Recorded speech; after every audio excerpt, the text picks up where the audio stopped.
Vamos abrir nossas Bíblias no Evangelho segundo Lucas, capítulo 8. Lucas, capítulo 8, a partir do versículo 1. Não sei quantos estiveram ontem aqui, ou conferiram depois a mensagem pelo Facebook, né? Fiquei sabendo que foi transmitida. Alguns irmãos lá da nossa igreja ontem puderam acompanhar também, soube que deixaram algumas mensagens lá. E foi como o pastor disse aqui: quando a palavra é uma palavra de conserto, isso é prova do amor de Deus. Amém? O Senhor corrige a quem Ele ama, assim como o Pai ao Filho, a quem quer bem. Qual é o pai que não corrige o seu filho, a quem ama? Então, se porventura a palavra de hoje também trouxer a você alguma correção, é assim que Deus tem me usado, irmãos. E eu tenho certeza que é porque Deus ama muito cada um de vocês. Amém, meus amados? Ele ama demais. Lucas capítulo 8, versículo 1. Como já foi feita a oração, podemos ir diretamente para a palavra. Nos diz assim o texto sagrado: E aconteceu depois disto, que andava de cidade em cidade, e de aldeia em aldeia, pregando e anunciando o evangelho do reino de Deus, e os 12 iam com ele. E algumas mulheres que haviam sido curadas de espíritos malignos e de enfermidades, Maria, chamada Madalena, da qual saíram 7 demônios, e Joana, mulher de Cusa, procurador de Herodes, e Susana, e muitas outras que o serviam com seus bens.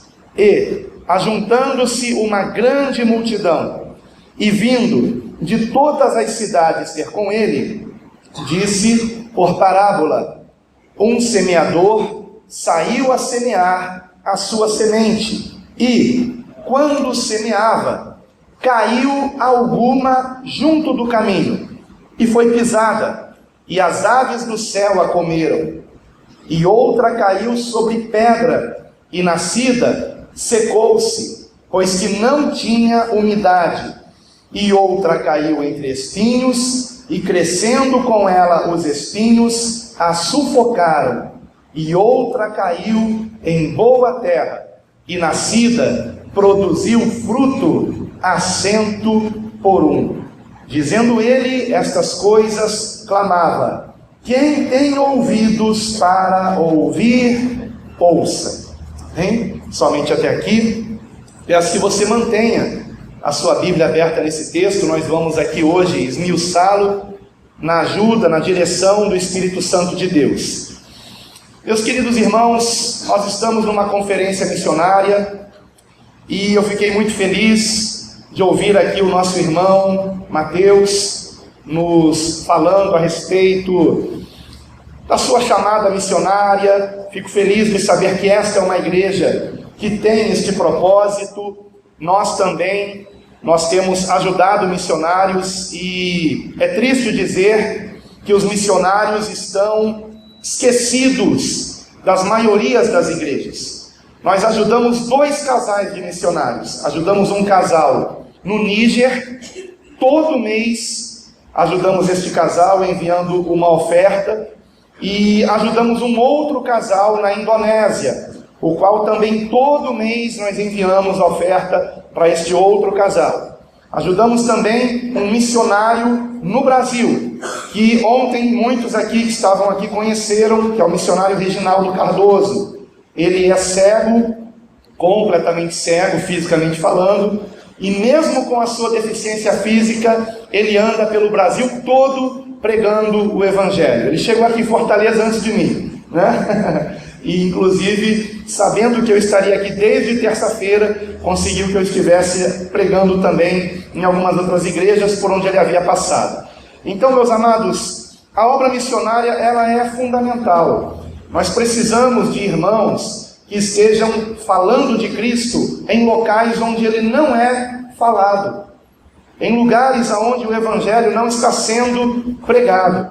E o Mateus, com muita propriedade, ele apresentou aqui segmentos da sociedade que estão esquecidos, que estão precisando de nós, que estão precisando de você, que estão precisando de mim.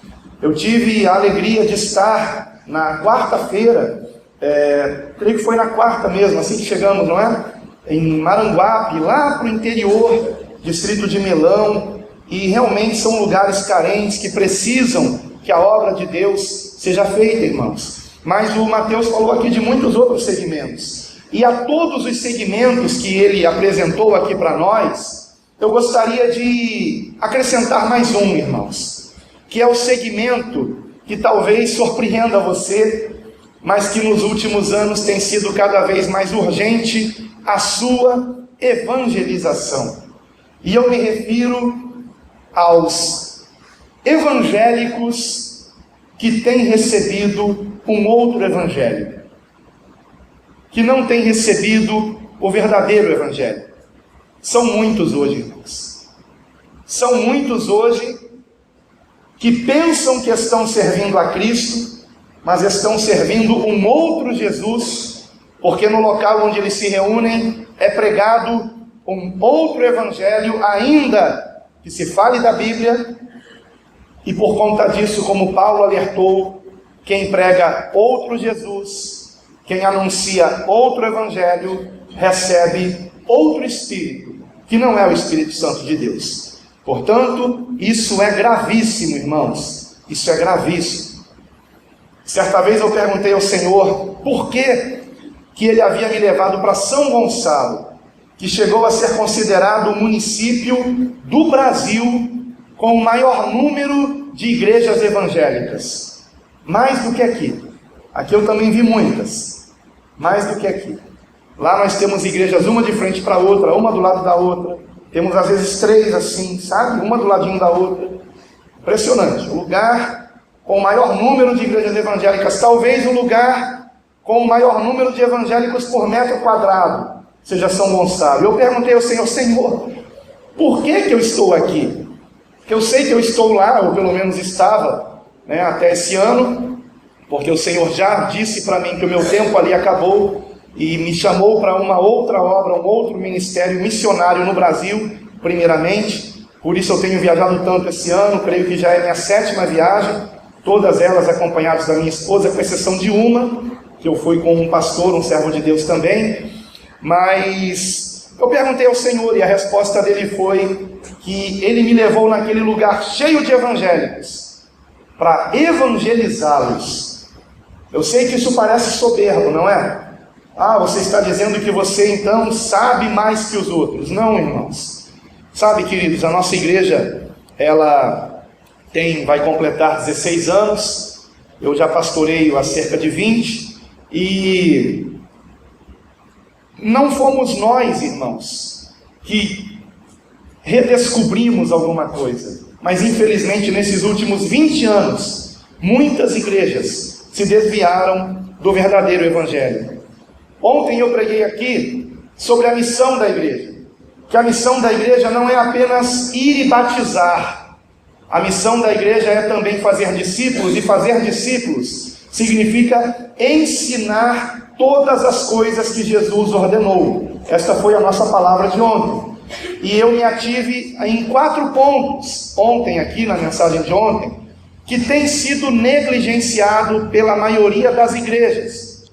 E tão importante quanto não omitirmos determinados ensinamentos, na verdade qualquer ensinamento de Cristo, porque tudo que Ele nos ensinou, nós temos que ensinar. Por isso Paulo dizia que ele anunciava todo o conselho de Deus, e não apenas parte do conselho de Deus. Mas tão importante quanto não omitirmos os ensinamentos é compreendermos a finalidade do Evangelho.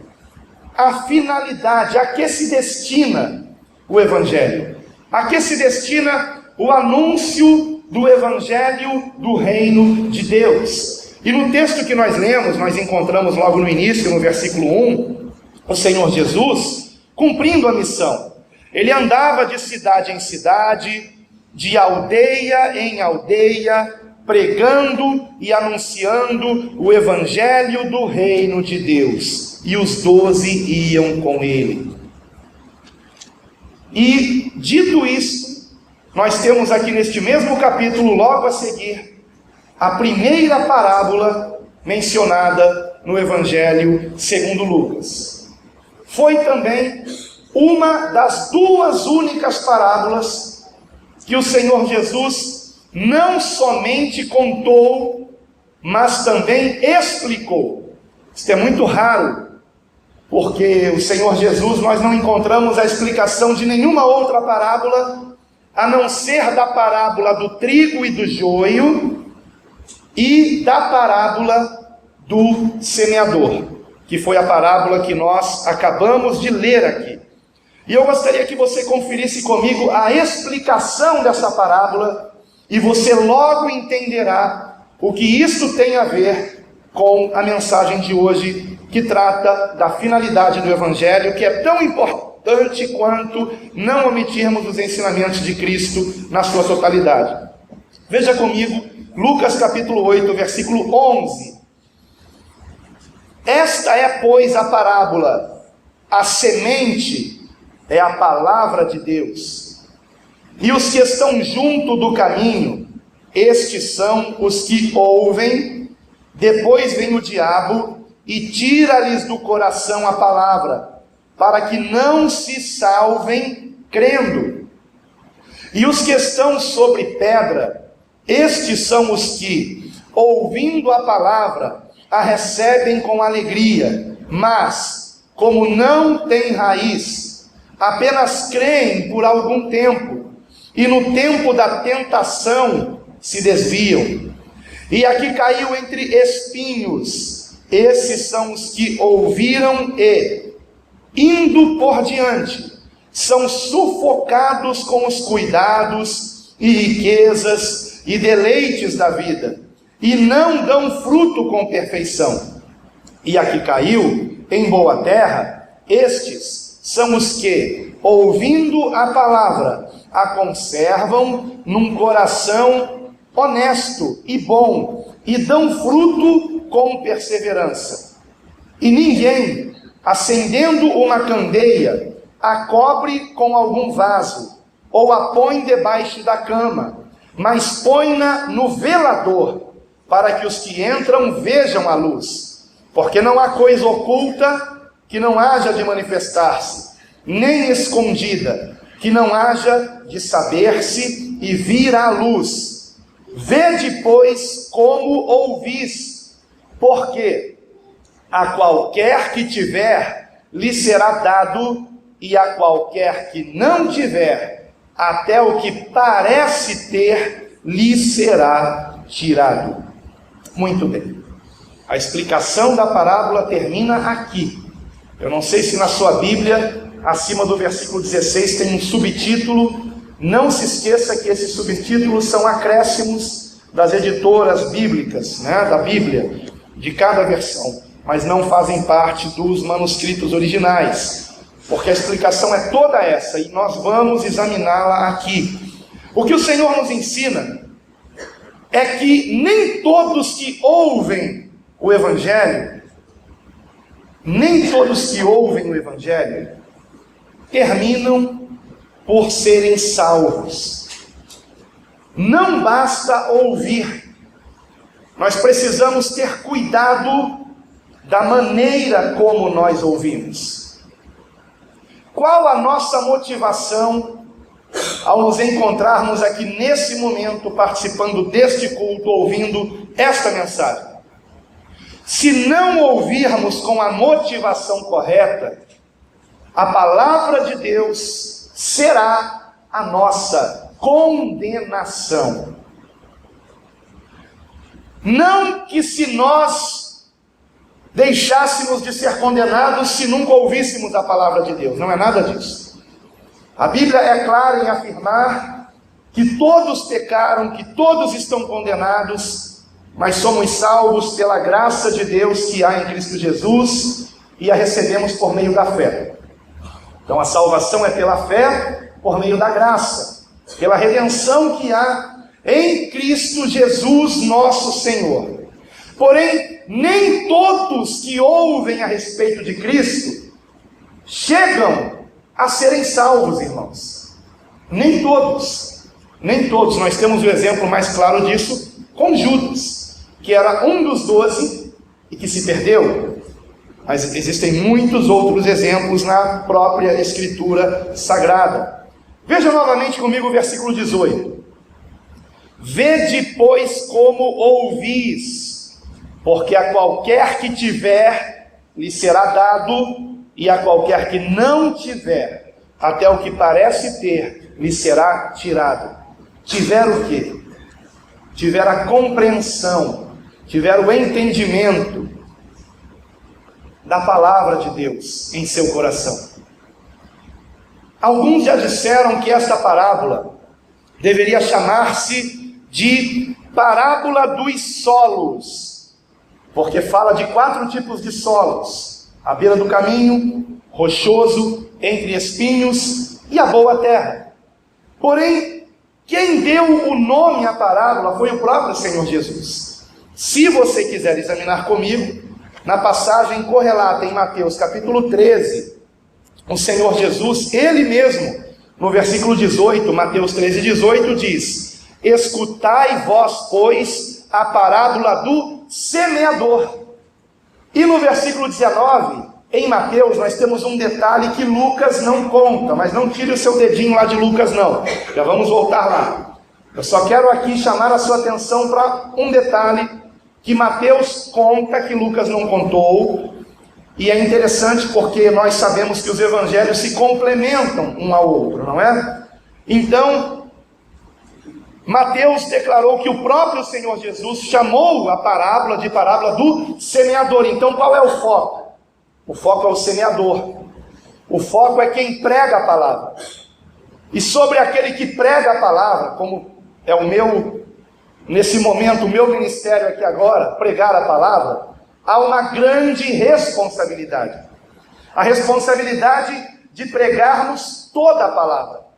A responsabilidade de explicarmos bem o que é o Evangelho. E não pela metade. E não com omissões, ou não com acréscimos. E hoje o problema é esse. Existem igrejas que estão omitindo e existem igrejas que estão acrescentando. Não estou dizendo que seja o caso desta igreja, mas graças a Deus que essa mensagem, acredito que esteja indo para a internet também hoje, e espero que alcance irmãos em Cristo, e principalmente pastores, pregadores, evangelistas, porque essa é uma mensagem hoje aqui, que irá nos lembrar qual o verdadeiro evangelho, e principalmente qual a sua finalidade.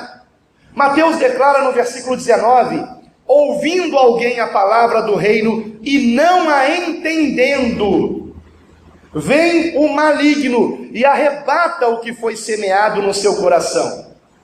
E no versículo de número 23 de Mateus 13, Mateus acrescenta que aquele que foi semeado em boa terra é o que ouve a palavra e compreende a palavra. Vejam que interessante. O que foi semeado à beira do caminho é o que ouve e não compreende nada. Foi mal explicado para ele, totalmente deturpada a palavra para ele. E o último, que é em boa terra, foi o que ouve e compreendeu.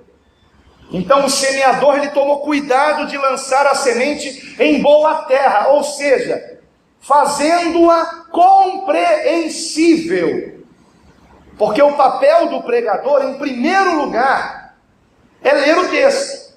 A minha missão aqui é trazer a palavra de Deus, não é a minha palavra. E hoje há pregadores que sequer abrem a Bíblia, irmãos. Eu tenho ouvido isso ultimamente, é assustador. Em segundo lugar, a tarefa do pregador é explicar o texto. Nós temos que explicar bem o texto que está sendo pregado. E em terceiro lugar, a tarefa do pregador é aplicar a mensagem. Como isso se aplica na minha vida? Feito corretamente, o resultado é uma igreja frutífera. É uma igreja em que os irmãos estão dando bom testemunho. em que os irmãos estão ganhando almas para Jesus, em que os irmãos estão cheios de alegria da salvação, cheios de amor, estão fazendo boas obras, não para ganhar a salvação, mas porque são salvos. E as boas obras são a evidência de quem é salvo, não quando a pessoa faz boas obras por interesses de ser salvo. As boas obras não nos salvam, mas são o caminho que devemos andar, devemos praticá-las. Então, hoje nós temos muitos que não explicam bem. Então nós temos 4 situações aqui. A primeira delas são aqueles que não entendem nada, e a última, a quarta, são os que entendem. E entre as duas, os que entenderam mal. E nós vamos examinar como isso é interessante, irmãos. Voltemos para Lucas, capítulo 8, vejam comigo o versículo 12, que nos diz: e os que estão junto do caminho, estes são os que ouvem, depois vem o diabo e tira-lhes do coração a palavra, para que não se salvem crendo. Como é que o diabo consegue fazer isso? A resposta está lá em Mateus, como nós acabamos de ver. Porque estas pessoas não compreenderam a palavra. E não compreenderam por quê? Porque o pregador não explicou direito. Ele não se certificou de que aquela pessoa havia compreendido o que está dito aqui em Lucas 8,12, que é uma questão de vida ou morte. Por que é que o diabo roubou a palavra do coração? Para que aquelas pessoas não se salvem crendo na palavra. A fé vem pelo ouvir, e ouvir a palavra de Deus. E o que é o Evangelho? É o poder de Deus para a salvação de todo aquele que crê. Se isso não for bem explicado, que é uma questão de salvação, a pessoa dirá: eu vou para a igreja quando me der vontade, eu vou ouvir a palavra quando eu sentir vontade, se eu não estiver gostando da palavra eu me levanto e saio. Esta pessoa não está compreendendo o risco que ela está correndo. Para ela, o Evangelho não é uma boa nova, porque ela não chegou a compreender a enrascada em que esta pessoa se encontra. A palavra de Deus é clara: todos pecaram e destituídos estão da glória de Deus, sendo justificados gratuitamente pela sua graça, pela redenção que há em Cristo Jesus. Há um só mediador entre Deus e os homens, Jesus Cristo.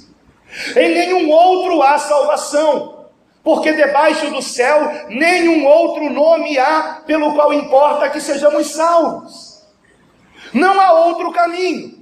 Jesus Cristo disse: eu sou o caminho, a verdade e a vida. Ninguém vem ao Pai a não ser por mim, disse o Senhor. Se isso não for bem explicado, se nós não formos claros e dizer: olha, você que está desprezando Jesus, que está desprezando a palavra, você vai parar no inferno. Se não formos bem claros, por que essa pessoa permaneceria na igreja? Talvez por motivos errados, que é o que nós vamos ver a seguir. Pense na seguinte ilustração: minha esposa e eu, viemos aqui para Fortaleza, graças a Deus, de avião. Vocês patrocinaram essa viagem, quero aqui aproveitar para agradecer muito a vocês. E vocês sabem, irmãos, aviões são mais desconfortáveis do que ônibus de viagem, Os ônibus de viagem são aquelas poltronas um pouco mais confortáveis, que dá para você reclinar lá atrás. Avião não tem isso. Agora imagine se, além disso, a aeromoça chegasse e te desse um paraquedas e dissesse assim: por via das dúvidas, viaje com esse paraquedas nas costas.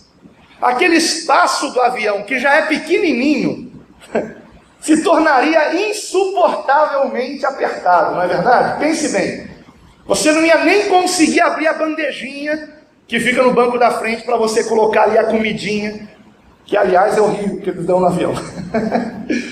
Mas Você, o que você faria? Ah, tá bom, tá bom. Ao invés de colocar, você ia colocar lá no chão. Não é verdade? Todos fariam isso. Olha que negócio desconfortável, né? Ninguém usaria aquilo. Ninguém usaria o paraquedas numa viagem que a probabilidade de uma queda, a probabilidade de um acidente é muito pequena. O avião hoje é o meio de transporte mais seguro, depois do elevador. É sério. Então, amados, é mais seguro do que o meio de transporte terrestre, né? Muito raramente acontece um acidente. Se você comparar o número de mortes por acidente terrestre no ano e o de acidente aéreo, às vezes tem ano que ninguém morre de avião, né? Mas no acidente terrestre são milhares de mortes, e às vezes milhares todos os dias. Então é o mais seguro. Então por que você colocaria um paraquedas? Olha, coloque aí por via das dúvidas. Ninguém colocaria. Eu não colocaria, irmãos. Eu não colocaria. Agora, se aquela mesma aeromoça dissesse assim para você: coloque esse paraquedas, porque esse avião está caindo, e a qualquer momento nós vamos poder abrir a porta aqui para vocês saltarem e salvarem suas vidas. Todos colocariam paraquedas, irmãos. Agora escute com atenção.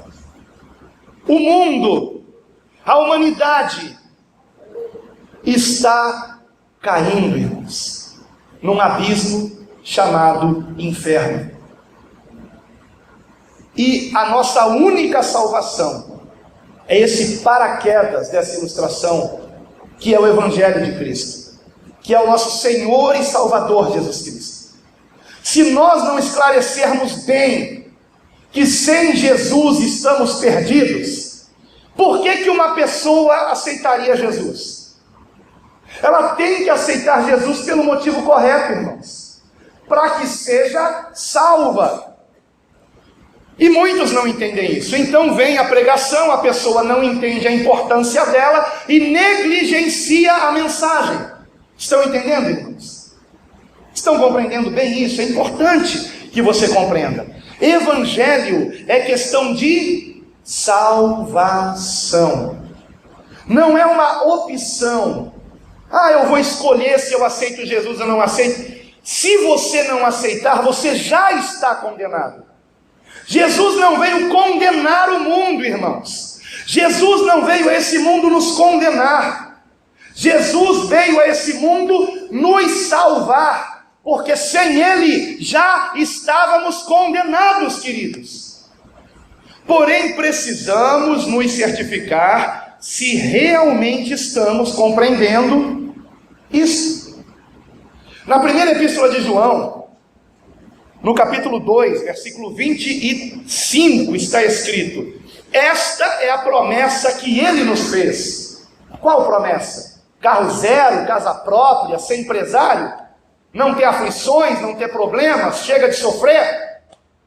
Tem igrejas que põem essa placa na frente: chega de sofrer, aceita Jesus. Foi isso que Ele prometeu, uma vida sem sofrimento? Ele mesmo disse: no mundo tereis aflições, mas tem de bom ânimo, eu venci o mundo. Na mesma primeira epístola de João está escrita: esta é a vitória que vence o mundo, a nossa fé. Amém, amados? Amém. Agora, em 1 João 2,25 está escrito: esta é a promessa que Ele nos fez, a vida eterna. E o versículo seguinte diz assim: e isto que acabo de vos escrever, ou seja, que esta é a promessa que Ele fez, a vida eterna, isto que acabo de vos escrever é por causa daqueles que vos querem enganar. Então não é de hoje que se perverte o Evangelho. Paulo, escrevendo aos Gálatas, diz: se alguém vos prega outro Evangelho, ainda que seja um anjo que desça do céu, seja anátema, só há um Evangelho, o Evangelho cuja promessa é a vida eterna. Se alguém anuncia Jesus por outros motivos, está pervertendo o Evangelho. O Evangelho é vida com Deus. A boa nova é o próprio Deus. Se você não quer Deus, quer apenas as coisas desse mundo, então você nunca compreendeu o Evangelho. Entre os que entendem ou não entendem, que é o caso desta semente, destes que estão à beira do caminho, entre os que não entendem e os que compreendem, como eu disse aqui no início, estão aqueles que entendem errado. E eu espero que aqui ninguém esteja entendendo errado. Vamos então examinar isso. Versículo 13, veja comigo, Lucas 8, versículo 13. Já vimos a primeira situação, os que estão junto do caminho, que são os que ouvem, não entendem nada, vem o diabo e tira do coração a palavra para que não se salvem crendo. No versículo 13 está escrito: e os que estão sobre pedra, estes são os que, ouvindo a palavra, a recebem com alegria, mas, como não tem raiz, apenas creem por algum tempo, e no tempo da tentação ou provação, a palavra grega é a mesma, se desviam. Estes irmãos, que estão dentro da segunda situação, são aqueles que entenderam errado. E entendendo errado, em Mateus diz que eles logo recebem a palavra, eles não refletem. Eles logo recebem a palavra com alegria. Lembram que eu comentei ontem que eu não entendo as pessoas que aceitam Jesus sem lágrima nos olhos? Porque quando eu, por exemplo, me converti, eu chorava copiosamente. Me explicaram bem o Evangelho. Me explicaram que eu estava perdido, que eu estava a caminho do inferno. Que se eu não me arrependesse dos meus pecados e confiasse em Cristo, na sua obra na cruz do Calvário, pela minha salvação, eu estaria perdido. E que a partir daquele dia, eu deveria seguir a Cristo, seus ensinamentos, e não mais as minhas vontades, mas a vontade do Pai, que é o melhor para a nossa vida. Amém, irmãos? Amém. Em nome de Jesus. Então preste atenção nisso.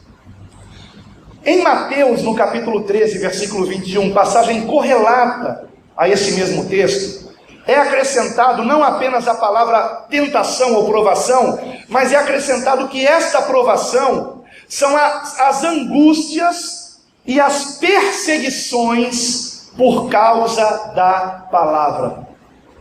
Será que isso hoje é explicado quando se anuncia o Evangelho? Que aquele que aceitar a Jesus, que receber a Jesus como único Senhor e Salvador da sua vida, se ele realmente levar Jesus a sério, ele será perseguido, ele será ridicularizado, ele será até às vezes caluniado, se realmente ele levar Jesus a sério, se levar Jesus a sério. Geralmente se fala da igreja perseguida, não é? Quando se fala a igreja perseguida, a gente pensa em que igreja? A igreja lá no Oriente Médio, a igreja lá na Coreia do Norte, não é verdade? A igreja na China, a igreja perseguida. Então se pensa nisso, que a igreja perseguida é a igreja que está num território onde o Evangelho é proibido. Pois eu quero dizer para vocês, que todos nós aqui, não somente podemos, mas devemos nos tornar cristãos perseguidos. E não precisamos ir para a África, para a Ásia, lá para o Oriente, para sermos perseguidos. Basta que levemos Jesus a sério, irmãos. Quem disse isso foi o próprio apóstolo Paulo. Todos os que piamente querem viver em Cristo Jesus, padecerão perseguições. Todos. Todos os que piamente querem viver em Cristo Jesus, padecerão perseguições. Você crê na palavra de Deus? Você crê que as epístolas de Paulo foram inspiradas pelo Espírito Santo? Amém? Então você crê que essa palavra é verdade. Se ninguém persegue você, se ninguém se incomoda com você por causa da luz de Cristo em você, talvez seja porque esta luz não está brilhando o suficiente. É hora de você rever como está o seu procedimento, como você está vivendo Cristo, se realmente você está cheio do Espírito Santo. Será que o diabo odeia você? Porque o maior elogio que eu posso receber de um endemoniado é quando o endemoniado diz: eu odeio você. E eu digo: graças a Deus. Seria horrível se ele dissesse: eu gosto de você. Não é? Outro dia eu tive um sonho antes da viagem anterior que eu fiz, foi para o Espírito Santo. E eu fui lá para cuidar de irmãos que estavam sem igreja. E eu tive um sonho muito revelador. Naquele sonho eu estava ouvindo as minhas fitas cassete das minhas pregações do início do meu ministério. Eu gravava as pregações em fita cassete. Eu contei isso hoje aqui de manhã. E eu estava ouvindo as minhas próprias pregações. E ali no meio da pregação, de repente, a minha voz começava a sumir e entrava uma outra voz, e era a voz do diabo. E o diabo começava a falar algumas coisas e eu só consegui lembrar que ele disse o seguinte: você foi longe demais, com raiva, sabe? Com raiva, na véspera da minha viagem. E no sonho eu me alegrava, Na mesma noite a minha esposa teve um sonho, na mesma noite, de que eu era perseguido e ela não entendia por que eu me alegrava. Acredito que nós éramos perseguidos, né? E ela dizia: por que o Alan está se alegrando? E aí o meu sonho explicou por que eu estava me alegrando. Porque nós estamos fazendo a obra de Deus. E não há como fazer a obra de Deus e não incomodar Satanás, e não incomodar os demônios, e não incomodar até os crentes carnais, que na verdade não são convertidos a Cristo. Então, Cristo, irmãos, nunca nos enganou. Ele nunca disse que seria fácil. Ele nunca disse que não teríamos aflições, que não teríamos problemas.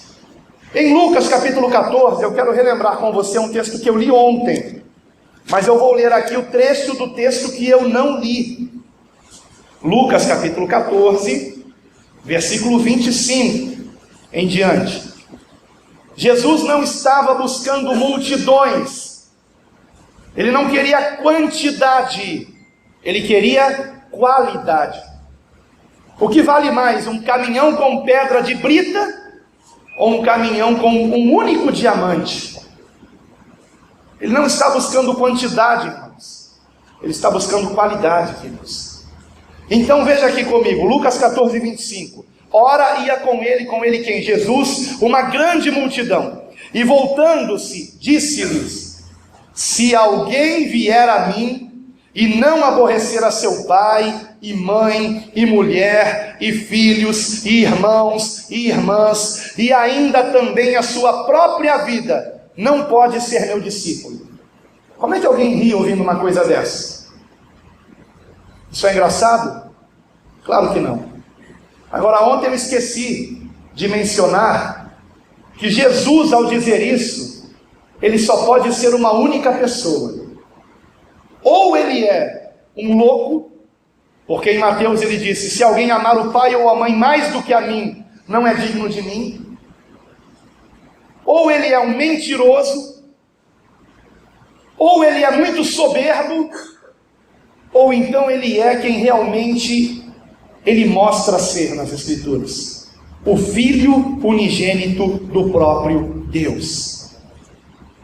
A própria pessoa de Deus na figura do seu Filho Jesus Cristo. Para você, Jesus Cristo é Deus? Ou Jesus Cristo para você é o fundador de uma religião chamada cristã? Para você, Jesus Cristo é Deus? Ou Jesus Cristo está em pé de igualdade com Buda, com Maomé, com Allan Kardec? Sabe, os ossos desses aí se encontram na França, na Índia, em Meca. Mas se você for a Jerusalém, no local onde Jesus foi sepultado, ali há uma placa dourada, onde está escrito: ele não está mais aqui, porque ele ressuscitou. Louvado seja Deus. E a maior prova de que ele ressuscitou é que o seu evangelho continua sendo pregado até hoje. Até hoje. É o poder de Deus, irmãos. É o poder de Deus. Louvado seja o Senhor. Nós pregamos o evangelho, a mensagem de alguém que morreu nu na cruz. E mesmo assim esta mensagem sobrevive 2000 anos, porque aquele que a pregou, de fato é quem ele disse ser, e aquele que a pregou asseverou isto: os céus e a terra passarão, mas a minha palavra jamais passará. E é verdade, ela está sendo pregada até hoje e permanecerá eternamente, irmãos. Então veja aqui comigo, que prosseguindo, versículo 27, em Lucas 14: e qualquer que não levar a sua cruz e não vier após mim, não pode ser meu discípulo. Pois qual de vós, querendo edificar uma torre, foi esse o trecho que eu não li, qual de vós, querendo edificar uma torre, não se assenta primeiro a fazer as contas dos gastos, para ver se tem com que acabar, para que não aconteça que, depois de haver posto os alicerces, e não a podendo acabar, todos os que a virem comecem a escarnecer dele, dizendo: este homem começou a edificar e não pôde acabar. Ou qual é o rei que, indo à guerra, a pelejar contra outro rei, não se assenta primeiro a tomar conselho sobre si? Com 10.000 pode sair ao encontro do que vem contra ele com 20.000. De outra maneira, estando outro ainda longe, manda embaixadores e pede condições de paz. Aí eu concluí ontem com esse versículo 33. Assim, pois, qualquer de vós que não renuncia a tudo quanto tem, não pode ser meu discípulo. O Senhor está mostrando claramente que nós estamos envolvidos numa guerra espiritual e somos minoria, humanamente falando. Somos minoria, humanamente falando, mas o poder de Deus é maior em nós do que tudo que há no mundo, e estamos num processo de edificação. Agora, é vergonhoso a figura do desviado, daquele que se dizia cristão e que depois abandona o evangelho. Ele se torna o quê? Escárnio. Ele se torna um escândalo. E que não seja o teu caso. Se você compreender bem o evangelho, olha aqui para mim, por favor, em nome de Jesus. Se você compreender bem o evangelho, você nunca vai deixar Jesus. Nunca vai cometer essa insanidade de deixar Jesus. Porque somente Ele é o caminho da nossa salvação. Somente nele está a vida, irmãos. Somente Ele é o nosso refúgio e fortaleza. Somente Ele pode nos guardar e livrar de todo o mal. Demônios não saem em nome de Buda, de Maomé, de Allan Kardec. Demônios só saem em nome de Jesus.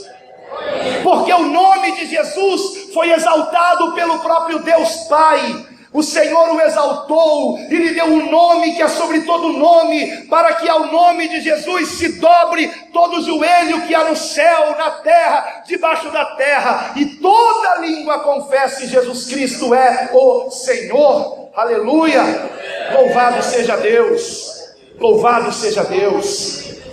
Então, não cometa a loucura de se afastar de Cristo. Não faça isso em nome de Jesus. Mas não se esqueça de uma coisa: é uma caminhada espinhosa, sim, irmãos. Difícil, eu não vou usar o termo espinhosa, porque não é o caso. Mas o caminho é, sim, apertado. A porta é estreita, e apertado é o caminho que conduz à vida. É um caminho de renúncia. O que significa caminho apertado? Significa que eu não tenho como andar por ele carregando coisas, compreende? Não tem como andar por ele carregando coisas comigo. Eu preciso abrir mão desse mundo, das coisas do mundo, se eu quero Cristo. É também um caminho apertado porque a salvação é individual, irmãos. O marido não salva a esposa não salva o marido, pai não salva filho, filho não salva pai. A salvação é individual, queridos. Individual. Cada um de nós deve cuidar de si mesmo. Por isso Jesus disse: Tomem cuidado da maneira como vocês estão ouvindo. Alguém pode ouvir por mim? Não. A audição é algo individual. Cada um tem que ouvir e do modo correto. Então, o segundo tipo de solo aqui são os que estão sobre a pedra, versículo 13, voltando lá para Lucas capítulo 8. E o próprio Senhor Jesus nos alertou que não seria fácil, irmãos. Por isso, ao ver aquela multidão, ele alertou aquela multidão. Vocês realmente estão dispostos ou vocês vão parar no meio do caminho? É uma edificação e é uma batalha. Só que em Deus, em Cristo, nós somos mais que vencedores. O próprio Senhor Jesus diz: não é o servo maior do que o seu Senhor. Se a mim me perseguiram, também perseguirão a vós. Se guardaram a minha palavra, também guardarão a vossa. Você prestou atenção nisso? Se a mim me perseguiram, disse Jesus, também perseguirão a vós. Mas ele também acrescentou: se guardaram a minha palavra, também guardarão a vossa. Não é o servo maior do que o seu Senhor, irmãos. Nós não somos melhores que Jesus.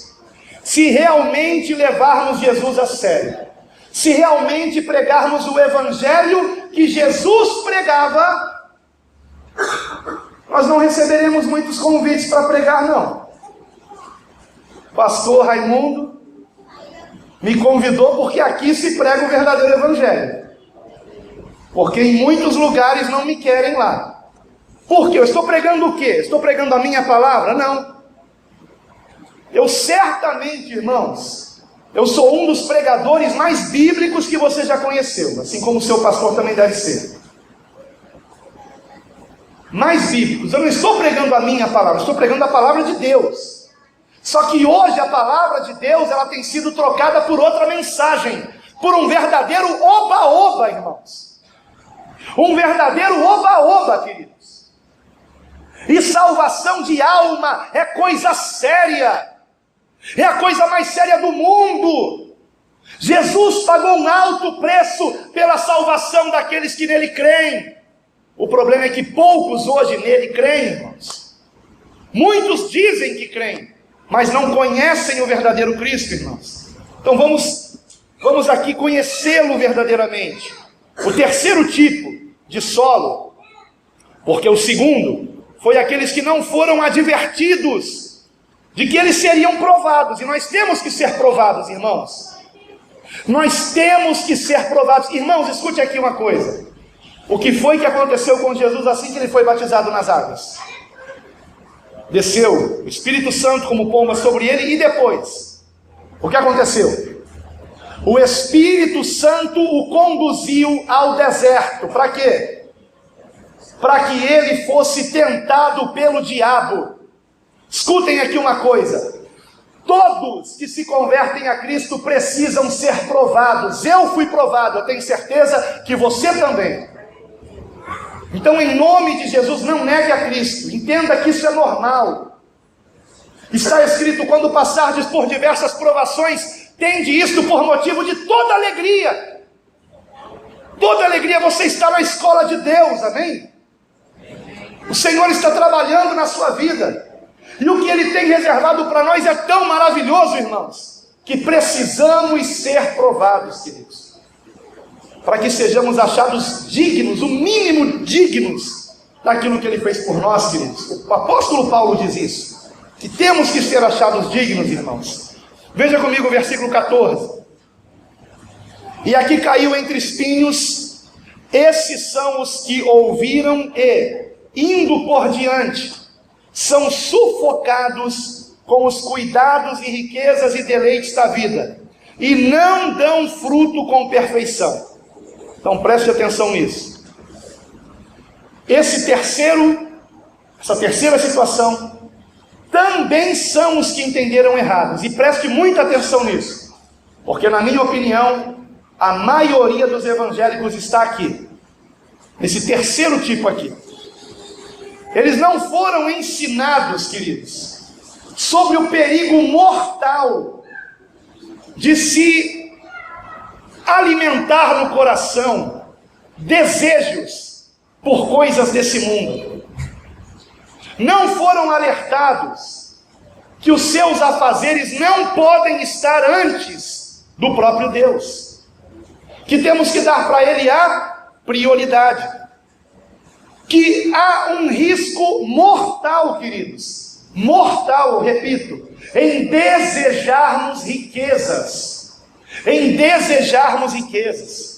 E quantos são aqueles hoje, irmãos, que se dizem cristãos, crentes evangélicos, que estão lotando templos, onde o que se promete para eles são as riquezas, os bens desse mundo, as coisas materiais.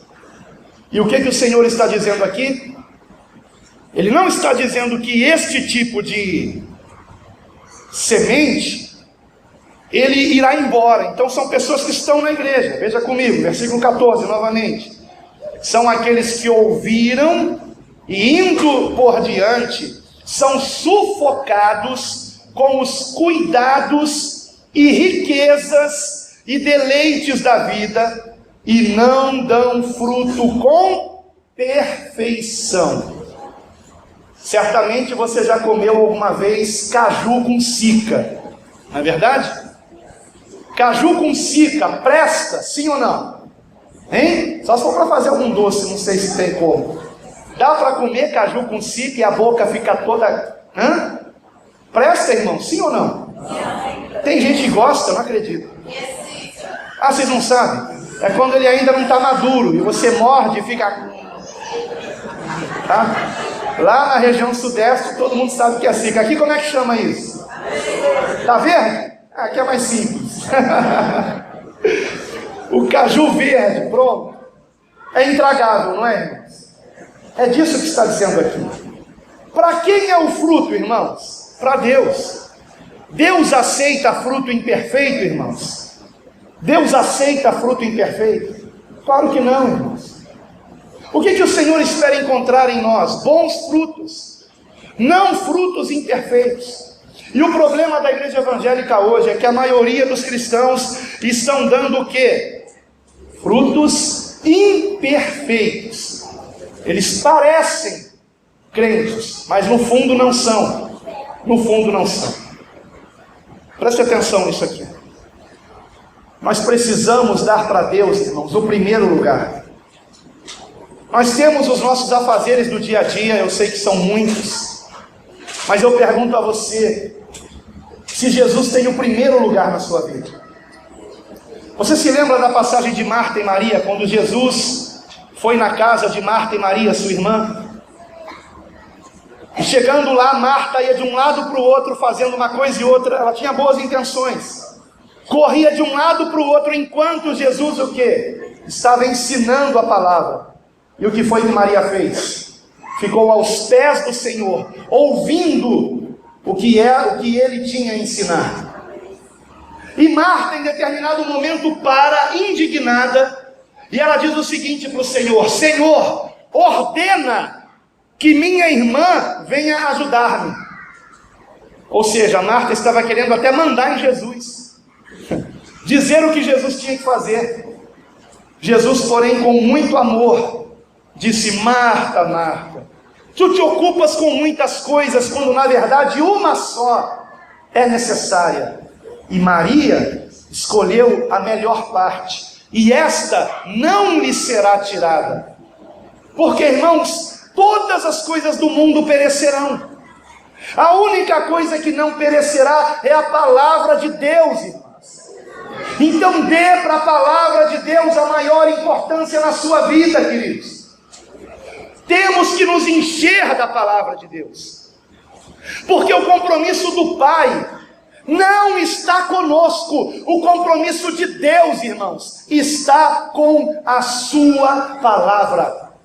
Se nos enchermos da sua palavra, o Senhor tem compromisso conosco, porque a palavra dele está em nós, está operando em nós, está dando fruto em nós. Mas se desprezarmos a palavra de Deus, se ouvirmos apenas a palavra que é aos domingos, ou não sei qual outro dia do culto, quarta, lá na nossa igreja é quarta-feira. Estamos perdidos, irmãos. Diariamente nós precisamos dar prioridade para Deus. E por que é que esses crentes aqui estavam entre espinhos? Estavam sufocados em primeiro lugar com os cuidados da vida. Com os cuidados da vida. Ao invés de dar a prioridade para o Senhor.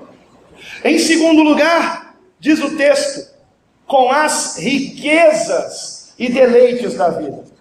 Será que realmente nós conhecemos Jesus, irmãos? Porque quando eu ouço muitas músicas evangélicas hoje na rádio, eu não ouço rádio evangélica não, mas de vez em quando a gente, por tabela, a gente toma conhecimento de algumas músicas evangélicas.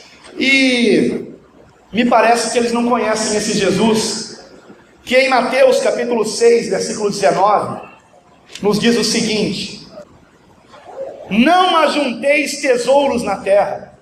Vocês ouviram bem isso? Não ajunteis tesouros na terra, onde a traça e a ferrugem tudo consomem, e onde os ladrões minam e roubam. Mas ajuntai tesouros no céu, onde nem a traça nem a ferrugem consomem, e onde os ladrões não minam nem roubam. Porque onde estiver o vosso tesouro, ali estará também o vosso coração. Seu tesouro está nas coisas materiais ou naquilo que é espiritual? No que está o seu tesouro? Ele conclui dizendo no versículo 24: ninguém pode servir a dois senhores, porque ou há de odiar um e amar o outro, ou se dedicará a um e desprezará o outro. Não podeis servir a Deus e a Mamon. Em algumas versões, Mamon é traduzido como riquezas.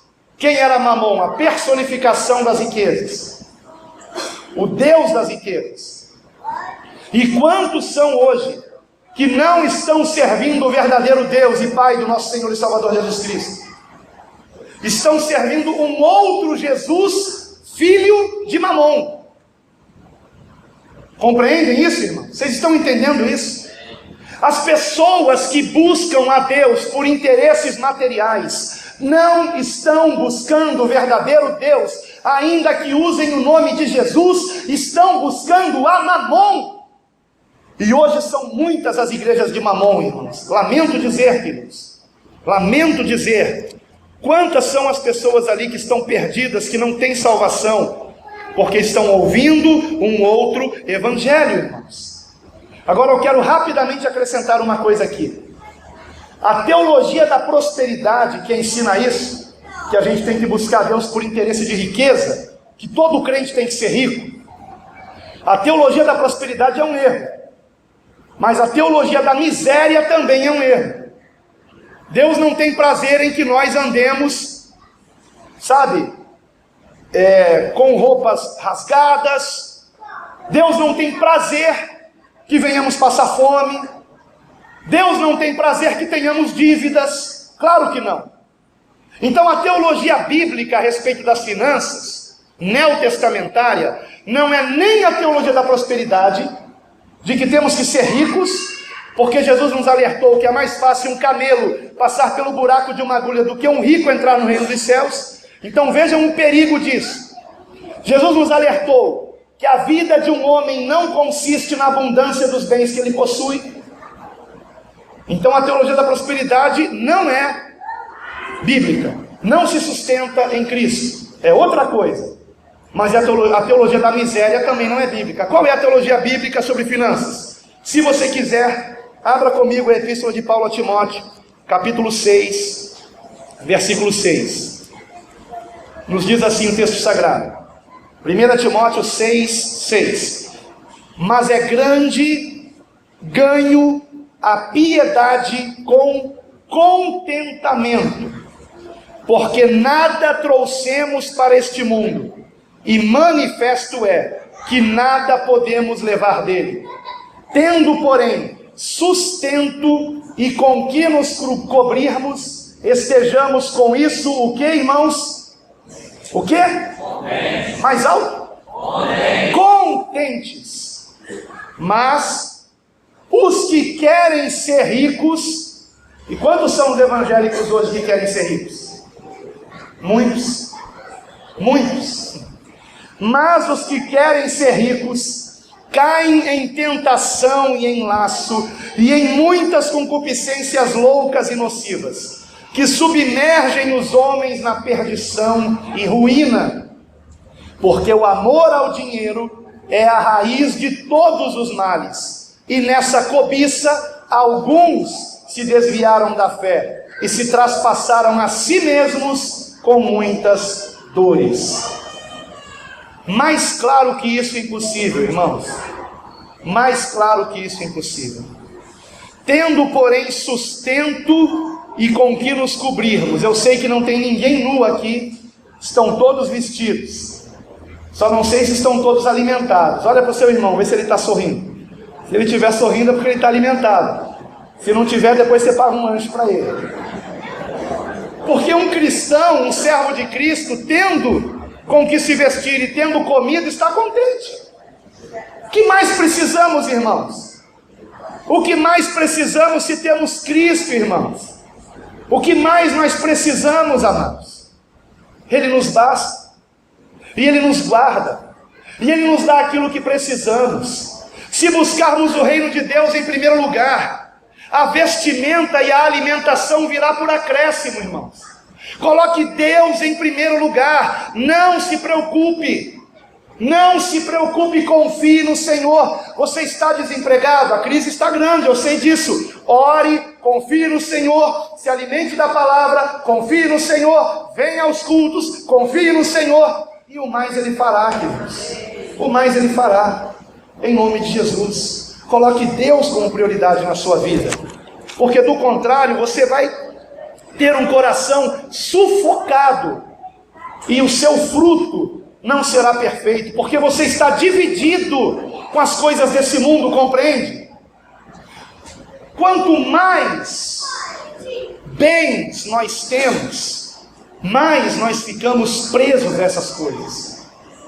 Por isso Jesus nos ensinou: dê a quem pede, não vire as costas a quem te pedir emprestado, e dê sem esperar que te devolvam.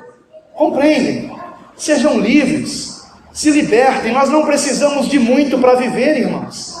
Só precisamos do que vestir e do que comer. E finalmente, para encerrar, versículo 15. Quem são os que caíram em boa terra? Lucas capítulo 8, versículo 15. E aqui caiu em boa terra.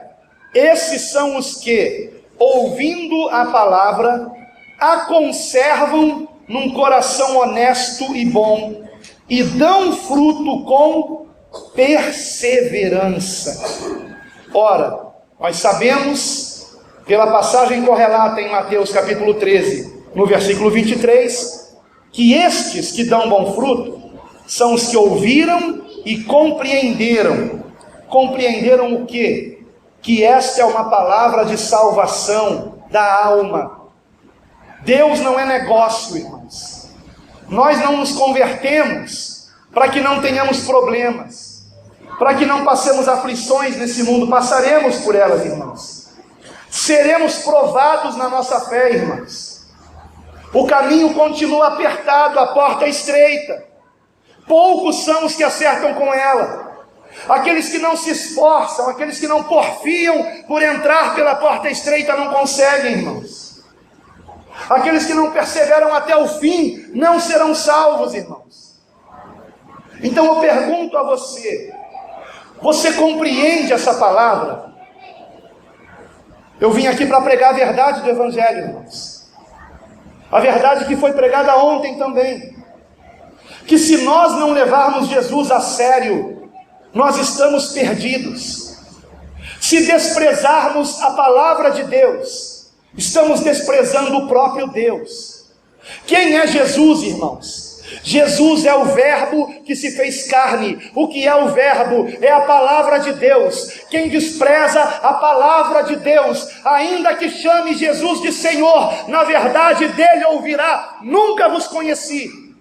Hipócritas, me chamam de Senhor, Senhor, e não fazem o que eu vos mando. E o que é que Ele nos manda fazer? Não amarmos esse mundo, não buscarmos os deleites dessa terra, nos voltarmos para Deus, almejarmos a nova Jerusalém, querermos estar com Cristo todos os dias da nossa vida, amados, termos um relacionamento com Ele, verdadeiro, real, porque, amados, Jesus não está morto, Ele vive, e Ele ama você. Jesus ama você. Ele deu a sua vida na cruz do Calvário para que você não pereça, mas você precisa crer. E crer não é apenas acreditar, crer é também confiar, mas não é apenas acreditar e confiar. O sentido bíblico de crer é acreditar, confiar e se comprometer. Você se compromete com Cristo? Ou você apenas ouve e não pratica? Você sabe a quem Jesus compara aquele que ouve e não pratica? Ele compara a um construtor imprudente que edificou a sua casa sobre a areia. Ele ouviu, mas não praticou, construiu sobre a areia. E veio a tempestade, sopraram os ventos, transbordaram os rios, deram com ímpeto contra aquela casa e ela caiu, e foi grande a sua ruína. Mas aquele que ouve a palavra de Cristo, que examina os evangelhos e guarda essa semente no coração, é semelhante àquele que edificou a sua casa sobre a rocha. E vieram as chuvas, transbordaram os rios, sopraram os ventos e deram com ímpeto contra aquela casa, e ela não caiu, porque foi edificada sobre a rocha. Eu pergunto a você, no final dos seus dias, quem você quer ser? Um arruinado? Ou você quer ser chamado pelo Senhor, dizendo: vinde, benditos de meu Pai? Quem você quer ser nessa história? Em nome de Jesus, leve a palavra de Deus a sério.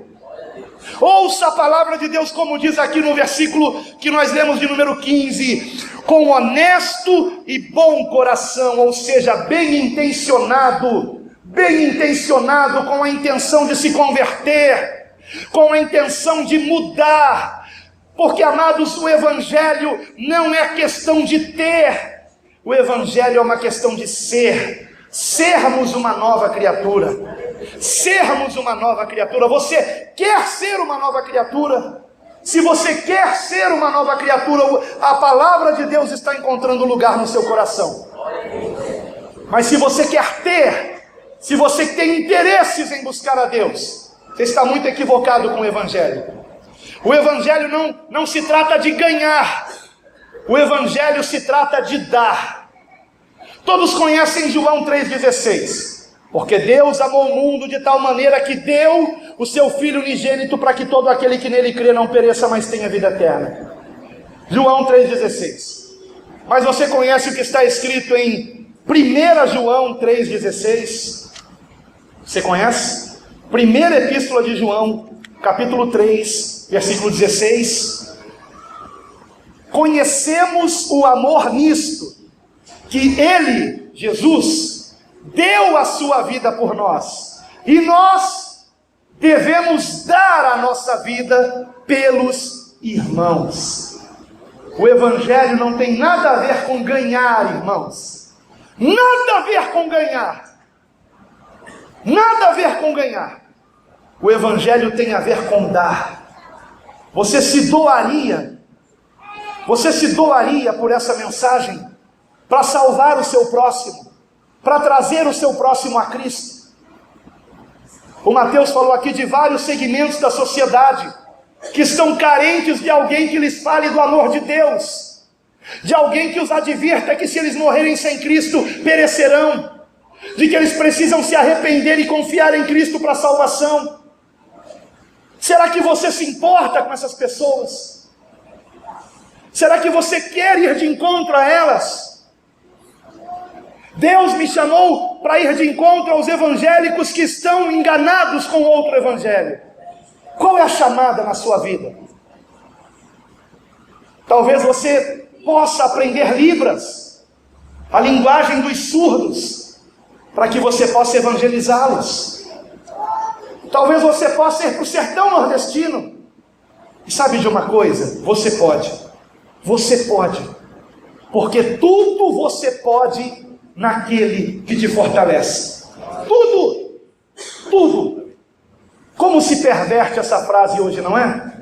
Quantos são os pregadores que dizem assim: tudo posso naquele que me fortalece. Eu posso ter um carro zero. Eu posso ter uma casa própria. Foi isso que Paulo estava ensinando? Não. Não, o contexto não é esse. O contexto não é ganhar. O contexto é dar. Tudo eu posso suportar. Eu sei ter em abundância. E eu sei passar necessidade. Tudo posso naquele que me fortalece. Você pode. Você pode. Você pode. Encha o seu peito de fé nesse momento. Olha para o teu irmão e diga para ele: você pode. Você pode. Você pode. Seja um missionário, seja um cristão perseguido, viva Cristo, fale do amor de Deus, não permita que as almas pereçam ao seu lado. Seja um missionário onde quer que você esteja, principalmente dando testemunho da sua vida. Mas a missão não é apenas o testemunho, a missão também é o anúncio, irmãos. Você tem que conhecer a palavra e pregar a palavra, para que as pessoas sejam tocadas pelo Espírito Santo de Deus, se arrependam e se convertam ao Senhor. Essa semente é poderosa. Esse é o Evangelho. E porque esse é o Evangelho, eu termino com a leitura, e em seguida vamos orar, da primeira epístola de Pedro, capítulo 1, versículo 23. Sendo de novo gerados, não de semente corruptível, mas da incorruptível, pela palavra de Deus, viva e que permanece para sempre. Porque toda a carne é como a erva, e toda a glória do homem como a flor da erva. Secou-se a erva e caiu a sua flor, mas a palavra do Senhor permanece para sempre. E esta é, hoje também foi, a palavra que entre vós foi evangelizada. Louvado seja Deus. Eu tenho a minha consciência tranquila, que eu trouxe aqui uma mensagem puramente bíblica, cristocêntrica e poderosa para nos salvar, para nos libertar dos nossos pecados e nos transformar numa nova criatura, porque este é o Evangelho, o poder de Deus para a salvação de todo aquele que crê. Então, em nome de Jesus, creia e tenha a vida eterna.